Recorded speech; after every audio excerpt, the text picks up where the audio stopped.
is NBC Palm Springs. Breaking news. Good evening, and thank you for joining us tonight. I'm Sarah Sanchez. We do begin with that breaking news and the emergency landing of a C-130 cargo plane in a field in Thermal and the apparent crash of a second aircraft, an F-35B. Tonight, two scenes, two active investigations, and several people talking about what they saw and heard.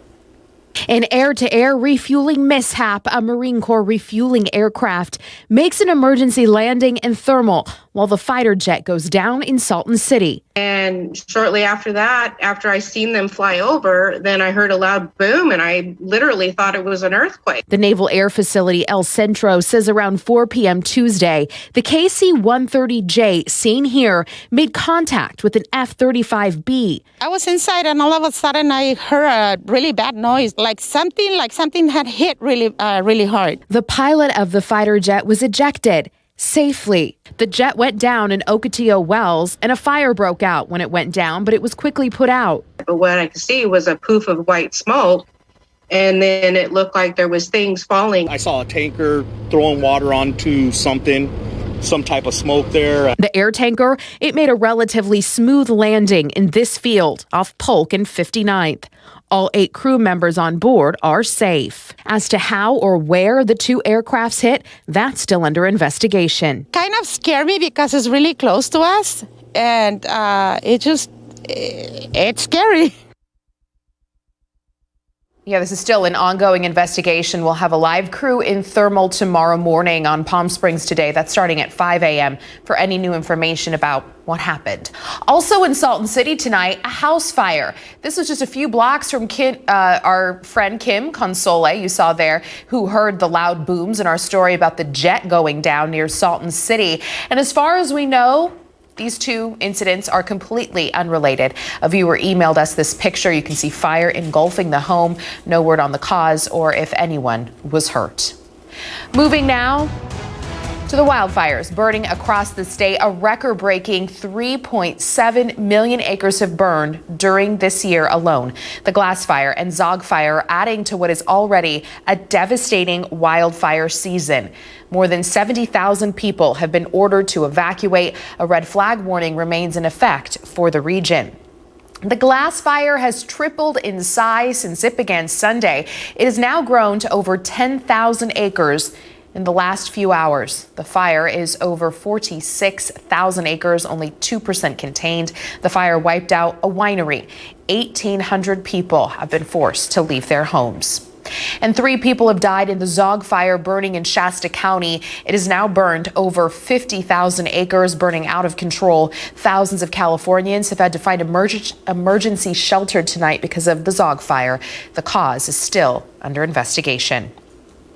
All right, taking a live look now from our Agua Caliente Casino cam in Rancho Mirage, and Chief Meteorologist Mike Everett is standing by with a look at the conditions outside. Hi, Mike. Sarah, we had a relatively wonderful day across the Coachella Valley. We saw blue skies in all levels of the atmosphere. It's the first time in almost a month we've been able to say that. Even down at the lower levels today, we weren't as smoky as we have been. Taking a look at the Goes West satellite, it's helping me to tell that story. There's the Salton Sea right there. And Southern California looking pretty good. I was in Los Angeles yesterday. I have to tell you, there are air quality not particularly great, especially downtown Los Angeles. Was reminiscent of 1970s Los Angeles. It was pretty smoky there. They do have an afternoon sea breeze going, so right near the coast it's actually quite nice. Further north you go, the worse it gets. In fact, we're still continuing to see fire activity up towards Fresno County there, and then up in Northern California as well, including my beloved Sonoma County, where we're seeing smoke that is tracing off towards the north and west, and then up in far Northern California, as Sarah was just telling you, up near Shasta County, it's just a smoke out there. We are seeing some marine layer cloud cover. In fact, we saw that near the coast today. It wasn't until about 4 o'clock that we saw some of that clear out from the coast near San Diego. We'll talk more about that coming up in the full forecast. What I want to tell you about is this.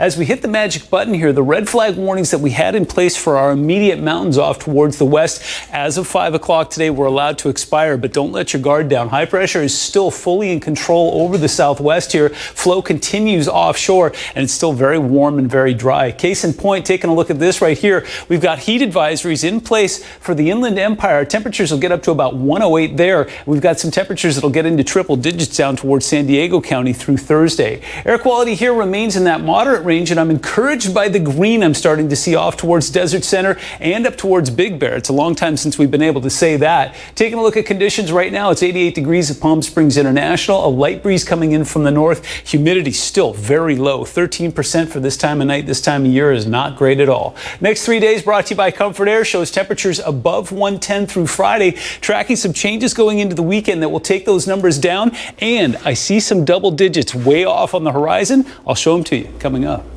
All right, thank you, Mike. We also have some more breaking news tonight. Longtime Palm Springs resident Timothy Brown, who is one of only 2 people in the world to ever be cured of AIDS and HIV, has died. Timothy died in his Palm Springs home this afternoon, not of AIDS or HIV, but of leukemia.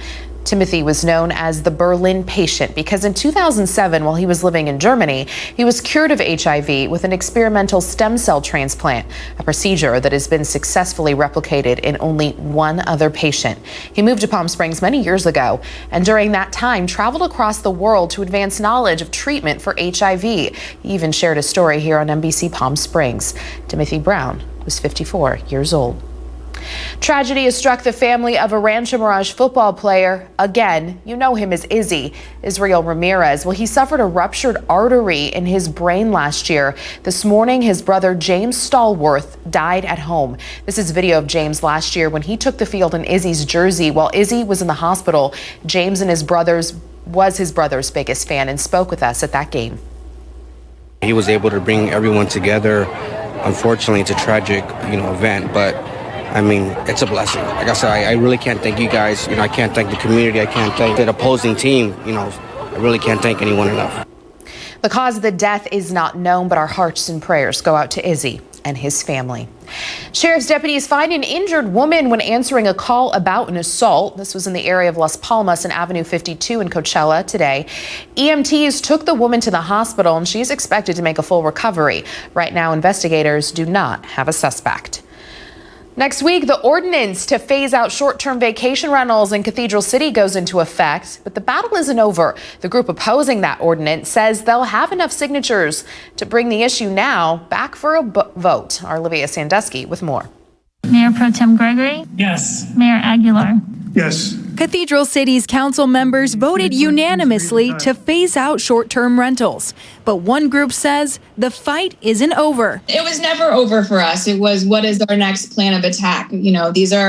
These are our homes. These are where we like to vacation with our families. Following the vote, the group I Love Cathedral City created a petition against the ordinance and says they'll be ready to give the council the required number of signatures next week. It's just requesting that this goes on the ballot so that people can make the decision versus the city council solely making that decision. It was a very reasonable compromise. Some local residents like Terry Hargreaves have been outspoken against ILCC and their petition. We know that this group was formed by people actually, ironically, who don't live in Cathedral City. They basically are composed of short-term vacation rental owners and managers. ILCC staff says many of their current members live in the area part or full-time. But Terry says the group isn't acknowledging the way rentals destroy the community's quality of life. And I personally know, I've experienced it because I have one operating behind my house. Karen McQueen from the Bay Area says issues like noise and trash aren't a reflection of the rental owners, but rather the city's lack of enforcement. Their big problem is that there's a lot of illegal rentals being operated that the city hasn't shut down. Karen also says the council has withheld information from the public and is looking forward to a future vote. Our belief has always been that we can operate within the guidelines and have peace and harmony, much like Palm Springs does. Olivia Sandusky, NBC Palm Springs. Royal Emerald Pharmaceuticals holds a grand opening in Desert Hot Springs. The cannabis research facility is the first in the nation to get a government contract to work on medicine derived from THC and CBD. It will manufacture non-addictive medicine used to treat veterans and first responders who suffer from PTSD. CEO Mark Crozier says the 3 million square foot facility is not a dispensary. They're focused on science and research. This will bring 400 jobs to the city.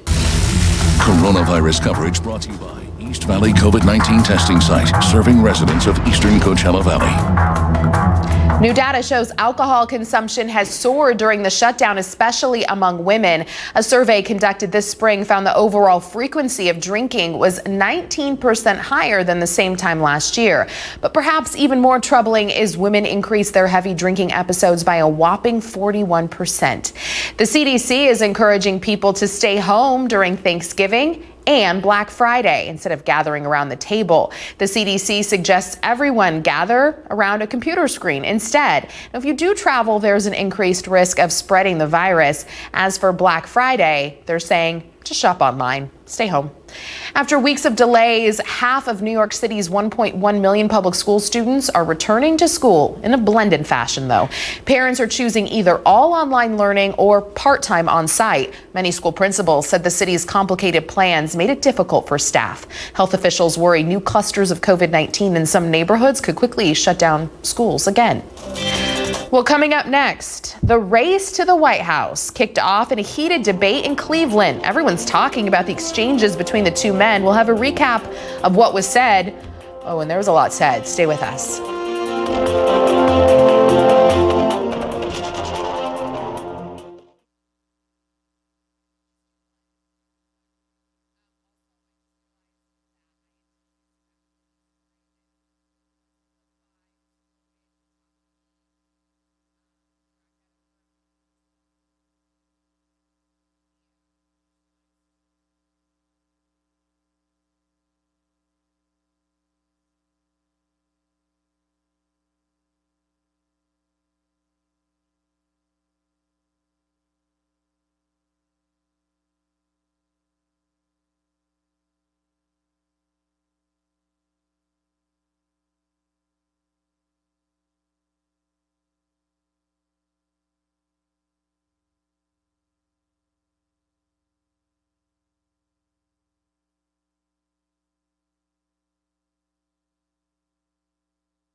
It was a fiery night in Cleveland. President Trump and Joe Biden square off in the first of 3 presidential debates. The candidates clashed over everything from the pandemic to race in America. Alice Barr in Cleveland with the night's biggest moments.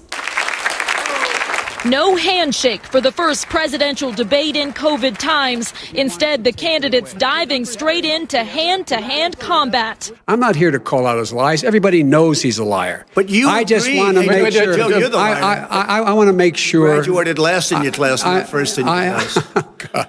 I want to make Mr. sure. President, can you let him finish, sir? No, he doesn't know how to do that. Moderator Chris Wallace of Fox News repeatedly asking President Trump to stop interrupting, and neither candidate shying away from direct attacks. You're the worst president America has ever had. Hey, Come Joe, on. let me just tell you, Joe, I've done more in 47 months. I've done more than you've done in 47 years, Joe. Joe Biden hammering President Trump for his handling of the pandemic. He panicked or he just looked at the stock market. One of the two, because guess what? A lot of people died. And a lot more are going to die unless he gets a lot smarter. Squaring off over the economy. This guy will close down the whole country and destroy our country. Our country is coming back incredibly well, setting records as it does it. We handed him a booming economy. He blew it. Taking on race in America. This exchange over violence in American cities. This is a president who has used everything as a dog whistle to try to generate racist hatred, racist division. The people of this country want and demand law and order, and you're afraid to even say it. President Trump notably refused to condemn white supremacists and once again refused to commit to accepting the results of the election. If I see tens of thousands of ballots being manipulated, I can't go along with that. Show up and vote. You will determine the outcome of this election. Vote, vote, vote. Two very different approaches from the two men fighting to lead this country out of crisis. In Cleveland, Alice Barr, NBC News.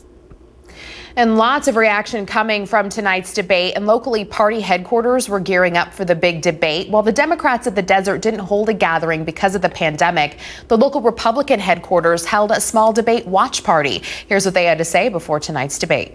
I don't want to see Biden get away with not answering questions. I don't want to see nastiness. I don't want to see more lies from Donald Trump. Let the truth come out and make our vote a little easier. The next debate is next Wednesday, October 7th. One woman is dead and a man is injured after a shooting at an Amazon fulfillment center in Jacksonville, Florida. Workers at the Amazon center are calling it a murder-suicide. The man was taken to the hospital. This is the second shooting to happen at this location.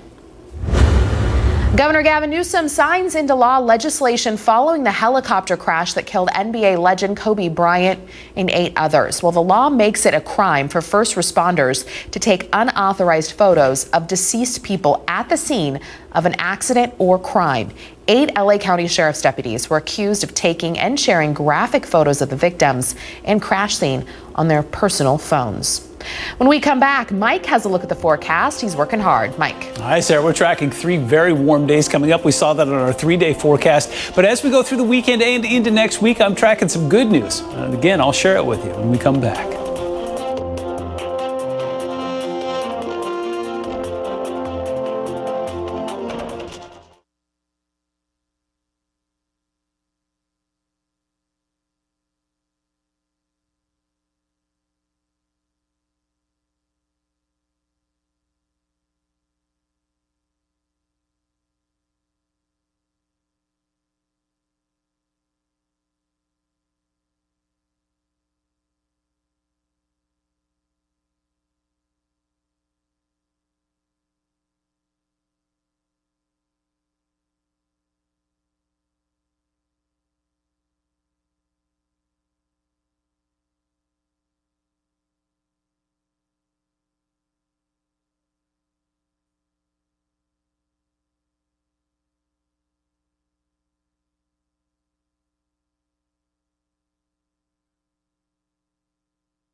Welcome back. Well, here's a gorgeous live look courtesy of our Walter Clark cam. So I promised you some good news when we came back. Well, the first one was what we saw today. Again, you know, throughout pretty much the entire month of September, think back to Labor Day when you couldn't see the mountains at all. Look, you can see a gorgeous silhouette of them tonight. And then through most of the month, we've been talking about how the mid and the upper levels of the atmosphere have been great, but the lower levels not so much. Today was the first day in a good long while where we've been able to see pretty much the entire Coachella Valley. Still a little bit of particulate matter out there, but certainly way better than it's been in a good long while. Now, if you watch Jerry Steffen in the morning, and you should because he's awesome, he's been doing some math over the last little bit, and well, it's not particularly great. Let's take a look at it.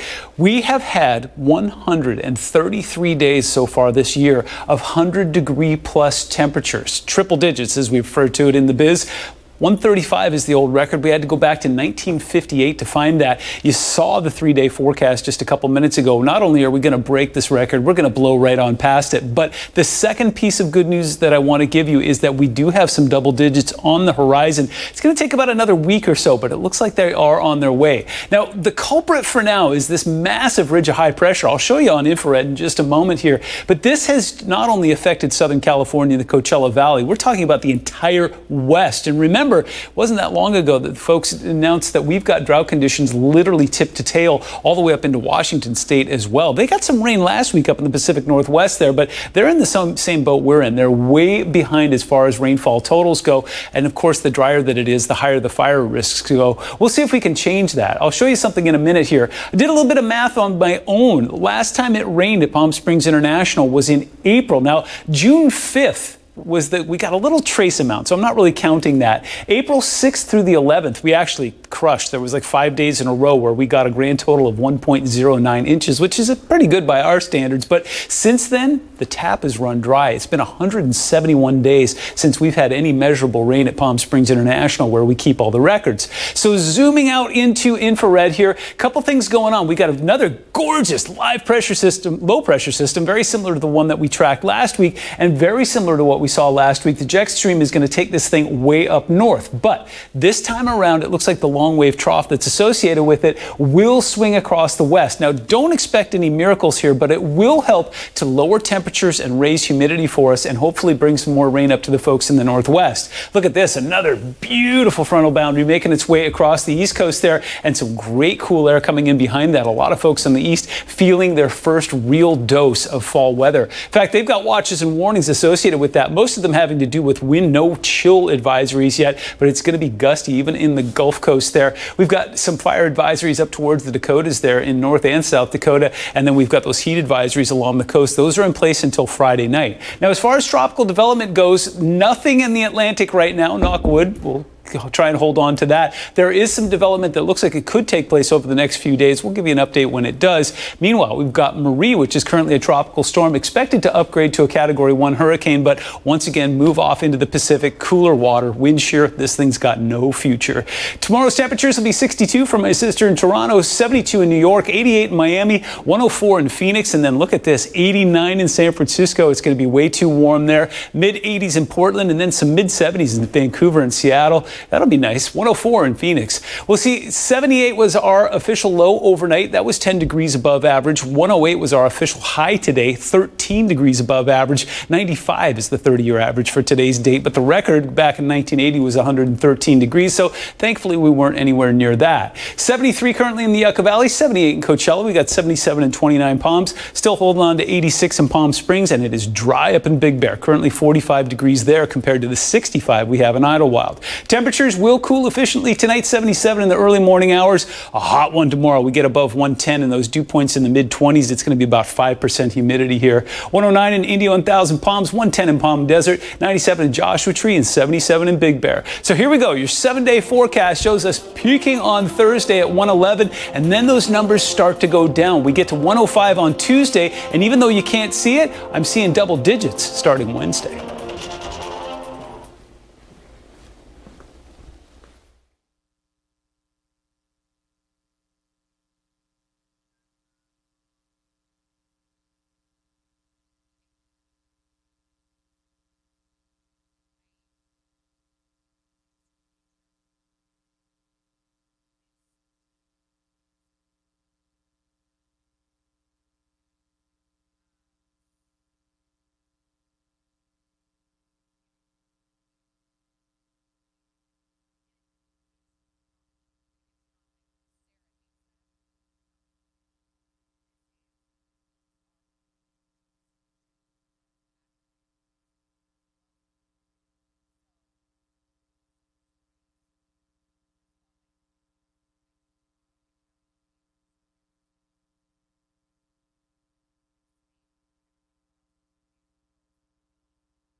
Well, T-Mobile celebrates expanding its 5G network by giving away 5Gs. That's $5,000 to 5 lucky fans during a number of giveaways over the next few months.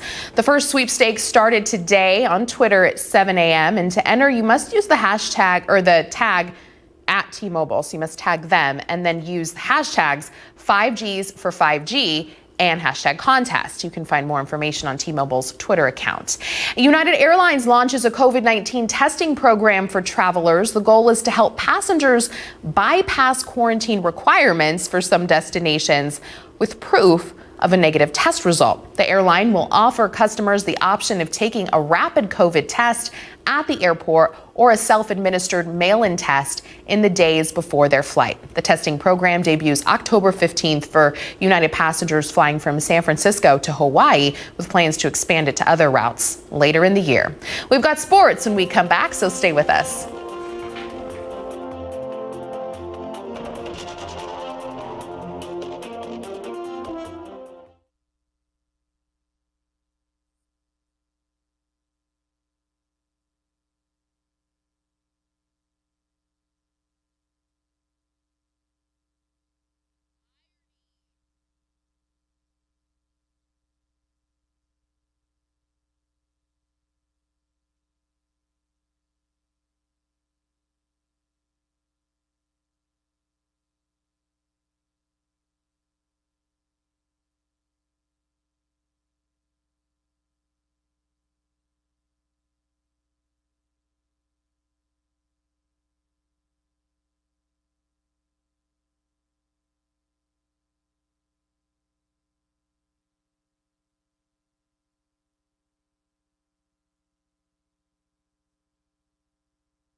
NBC Palm Springs Sports Desk, brought to you by Agua Caliente Casinos. We have your game. It's time. Let's push play.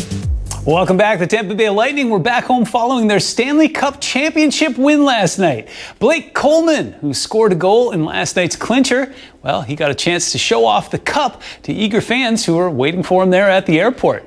Yeah, there it is. Coleman and his wife put their 7-month-old daughter in the cup for the traditional baby in the cup picture. Wait for it. Wait for it.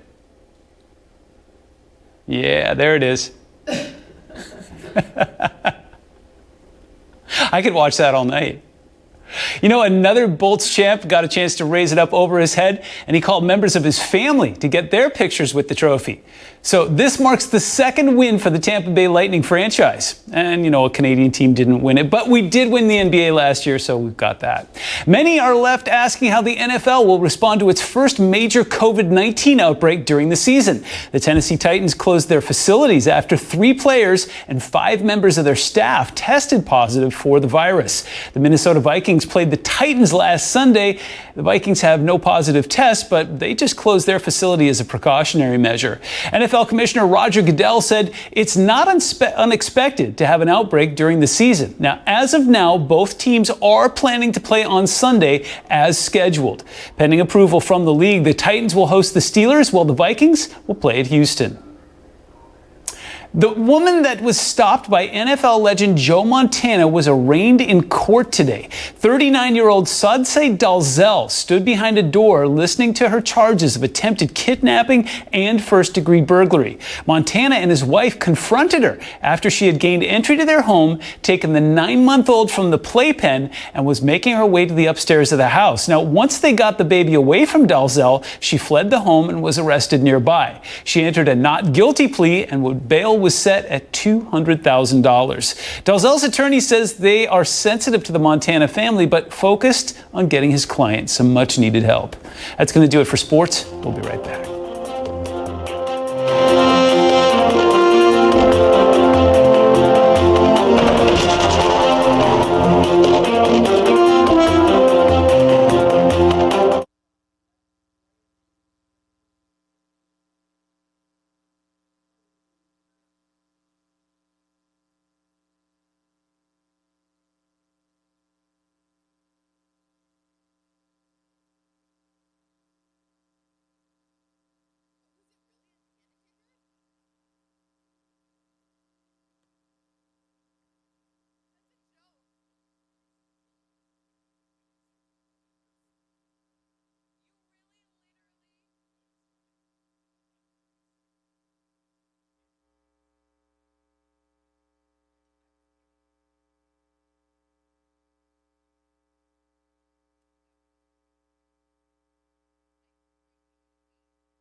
After a debate like tonight, we have to remind ourselves it's only Tuesday. Mm-hmm.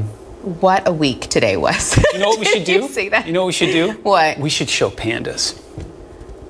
I don't think the video's there. No, there's no pandas? pandas. No, they got rid of the video. Oh, they were kidding me. I get it now. Okay, yeah. No, there's panda video, but we're not going to show it. So instead, you're just going to have to live with that ball of stress from the debate. No pandas to... Tell you what, you join us tomorrow night, we'll show you pandas. Or some other furry animal. We'll see you back here tomorrow. I don't know, and it feels like